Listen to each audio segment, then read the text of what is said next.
Okay, so I had a friend who asked me about a video, and it had to do with Christians and the Truther movement. And she asked me what I thought about it. It was a short, like 14-minute video. I'll link it in the description if you want to see it. And she basically asked my thoughts. And I actually really liked the video. Um, when you see this, you know who you are. Thank you for showing me that video.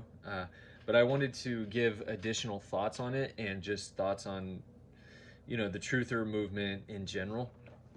And so I felt in response to her, it would have been too much to type out. So I wanted to instead just make a video and explain it. So um, the thing is, essentially the video was talking about Christians getting caught up into the truthers movement, not so much as like it's a no-go, like stay away from it, but kind of getting into the when you fall into the ditch of it, if I can put it that way.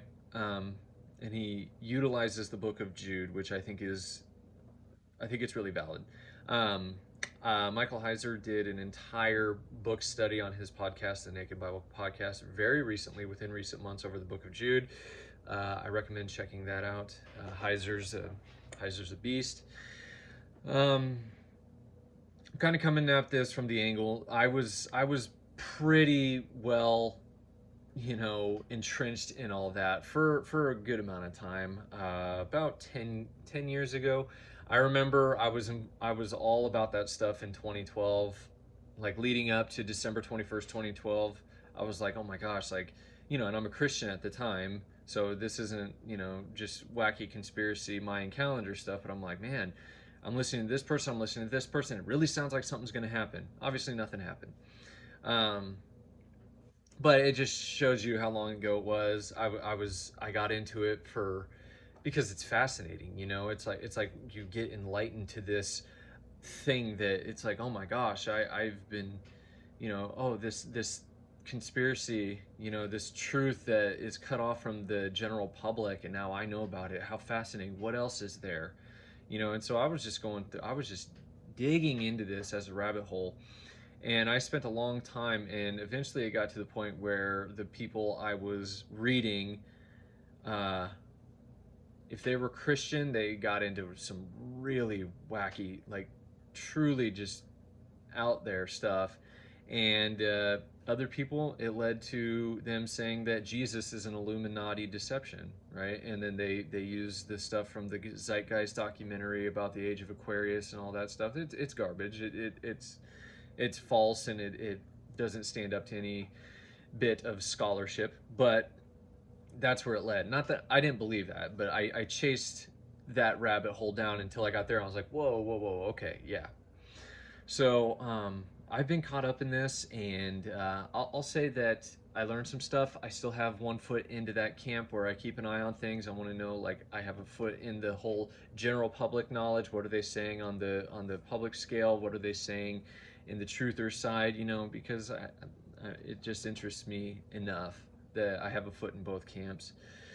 I keep an eye on things in general, but I don't delve really deep into it, and I don't mean this to be any sort of conviction against anybody who does. But one thing he says in the video is he calls it Gnostic, and I think that is a valid point, because if you look into Gnosticism in a very maybe crude but definitely a general sense, it was basically salvation through gnosis, through knowledge. You were enlightened to a higher truth, and however they define salvation, it's not the same as the Christian salvation. And so it was about being enlightened to these higher truths, right? And I think that's a prevalent thing in the New Age, especially people who are really caught up into certain aspects of the New Age, and even just in general in the New Age, because it's always trying to, because of how eclectic it is, like trying to take the nuggets, the good stuff from various different avenues and stuff, and trying to mesh them into a worldview. The New Age is vast, it's broad, it's anything but monolithic, but that is a component of it in a lot of cases. Sometimes just being straight up like conspiracy truther, like really getting into that. But I've said this for a while now, that it is a human instinct, not instinct, it is it is a human thing that we are very curious creatures, right? The unknown fascinates us, and we have to understand it. We have to look into it. And when we feel like we have been enlightened to a higher truth, something that other people don't know, something that separates us from them, it is there is almost like a dopamine effect that can come with that, but I can say it can become an addiction. That's why it's like somebody learns one conspiracy and suddenly they are all about all the conspiracies they can discover because they're chasing that high of enlightenment, right? And thinking that in some sense, even in the Christian community, in some sense, there is something. I don't want to say salvation through knowing this, but it's definitely some higher form of godliness that you are awake to all this. I'm not going to say woke. I tend to differentiate. Woke is what the left and all their garbage talks about. Awake is being like aware of things going on in the world, certain things, The bad grammar is the one that's garbage. The awake is more like just understanding and seeing things that not everybody is necessarily seeing. I could be splitting hairs. You could say they're exactly the same thing. But you see my point. And so I've always called that addiction to higher knowledge the Gnostic appeal. There is a Gnostic appeal that humans just find insatiable sometimes. And this can even be reflected in the Dunning-Kruger effect. Look that up. It's like whenever somebody learns about something, their confidence in it. I wish I had a graph. I should have graphed that out. Actually, I have a thing right now. I'm just gonna crudely draw this. Okay. So essentially what happens is when they learn about it, their confidence spikes immediately. Like they get it, they're awake and they're ready to just share it with everybody, and they think that they're an authority on it and they've been enlightened to this. But then as time goes on, the more they study, their confidence actually lowers.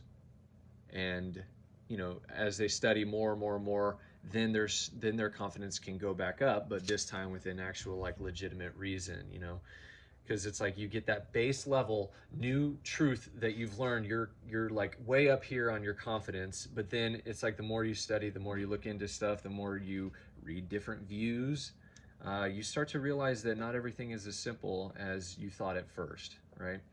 And so the Dunning-Kruger effect kind of shows that Gnostic appeal that we can really get wrapped up into, and it's addicting. And I think there's a dopamine effect to it as well. And you just want to share it with everybody, and you feel more highly enlightened, and there's pride in there too, like being above other people because you are awake to this new truth. Like I have seen Christian truthers fall into that, and it's it's like if you cast doubt on something that they believe, like some higher truth that they've come to understand, some conspiracy, something like that, they are extremely defensive and they don't like it because there is a pride in there, right? Because now that they've been enlightened to this higher truth, part of them, right?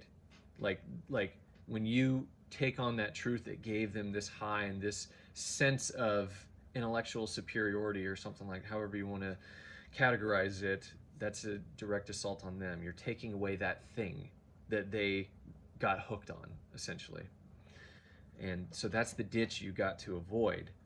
One good thing he said about Jude is it talks about like these people, he talks about the people, the dreamers, or as a result of their dreams. These are pagans that Jude is speaking against, but it says they speak evil of dignitaries. And you know what? It's like a dignitary really could be just anybody who is higher up than you, like the president of the United States is a dignitary, right? But Jude just doesn't leave it at just dignitaries. He uses Satan himself as an example of who not to speak against, right? Because even the archangel Michael would not accuse him. He just said, "The Lord rebuke you," right? But these people, sometimes truthers want to go out and act like they're slaying demons, and they're speaking evil of dignitaries. They're saying that, it's like we are created lower than the angels. Like they kind of outrank us. And honestly, like I don't have a fear of the enemy. I cling to the Lord, but I'm also not going to taunt the enemy either, because that is unrighteous. That is speaking evil of dignitaries, and I think that that can have uh, consequences that we don't want to invite on ourselves. So, and the fact of the matter is, all the truther stuff, I don't think there's any of it that doesn't have like a pagan or secular version of it, because he talks about I forget the names that he talked about, but you have people like Zechariah Sitchin. Uh, oh, who is it? Zechariah Sitchin. You got. I mean, Eric Dubay is like a pagan New Ager who's like really into the flat Earth stuff. Like every Zechariah Sitchin. Gosh dang it! I really wish I could remember the other guy's name that I had. It's on the tip of my tongue. Um, but yeah, he's an Ancient Aliens guy, right? Uh, I know secular people that I listen to every now and then on entertainment issues, but they're really into that stuff, and they're not Christians, right? Like there isn't really much to say about the truthers movement that there isn't like a secular or pagan, maybe not a version of it, but secular people or pagan or New Age people who are also really into that truth as well in some way, right? Like even I even have somebody very close to me who is not a Christian, but who still talks in terms of like this could be the Antichrist, through this thing that's emerging. It's so we got to be careful of that.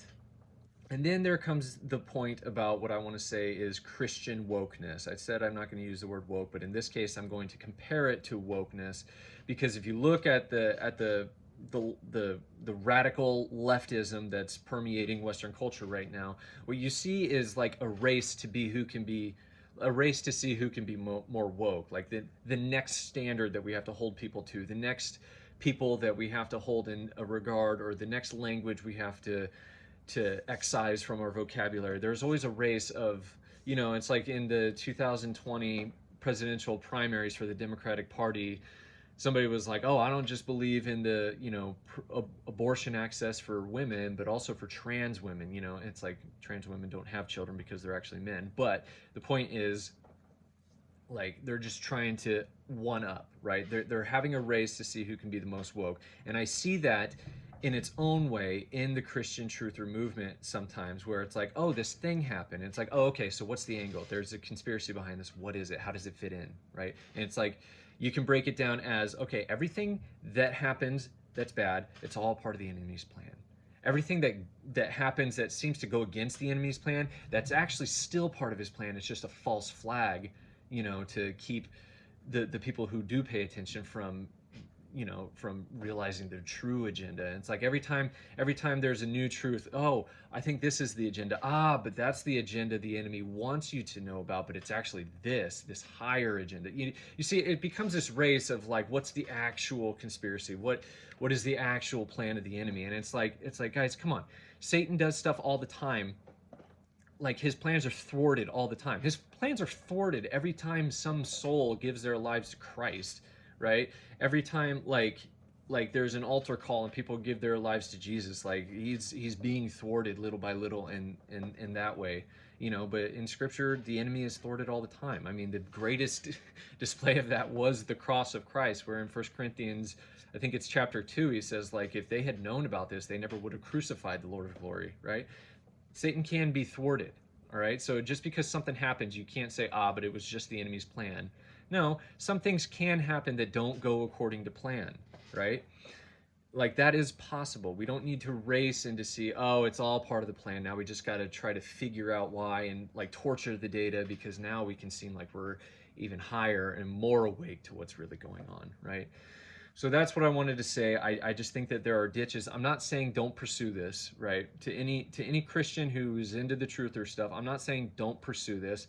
I'm not saying like cut it off entirely. What I'm saying is be reasonable about it and be balanced about it. Because in my time where I was all about that stuff, there is nothing today that I'm like, like, that was a spiritual benefit I gained from all that study. No, because I was neglecting studying scripture. I was neglecting studying, doctrine, learning the essentials of the truth and other, maybe secondary, but getting myself firmly planted. Like, I wasn't spending my time reading scripture or, commentaries or anything that could help in my faith. I was studying all this enemy's game plan because I was actually, you know, displaying through my actions that I was more afraid of the enemy and his plan than I trusted God to win in the end, right?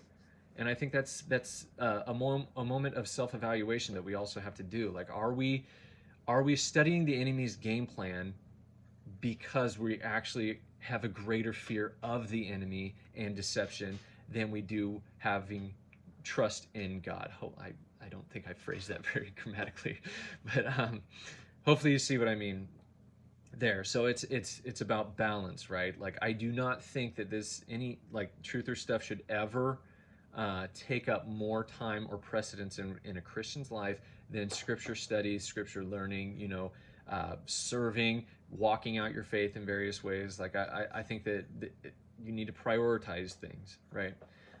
Make sure, take it before God, pray about it, and consider that you might be in the ditch, you might be distracted. Who's to say that all this truther stuff, like, I'm not saying it's all wrong. Don't get me wrong about that.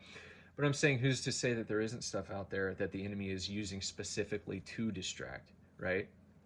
Because it's like, oh, well, this is a false flag, this is a false flag. Well, who's to say that just you having to feel like you have to study every intricate detail and try to find, like, be awake to the next level of the enemy's game plan isn't just a huge distraction that's not going to benefit you at all, right? Like, there has to be balance. And so I'm going to put the video in the description that I'm going off. I thought it was great, and it's worth considering. Hopefully my words brought something worth considering as well. I appreciate everybody listening. These are my brief thoughts, even though I'm going on 17 minutes now, but I love you guys. I appreciate you listening, and I'll see you around.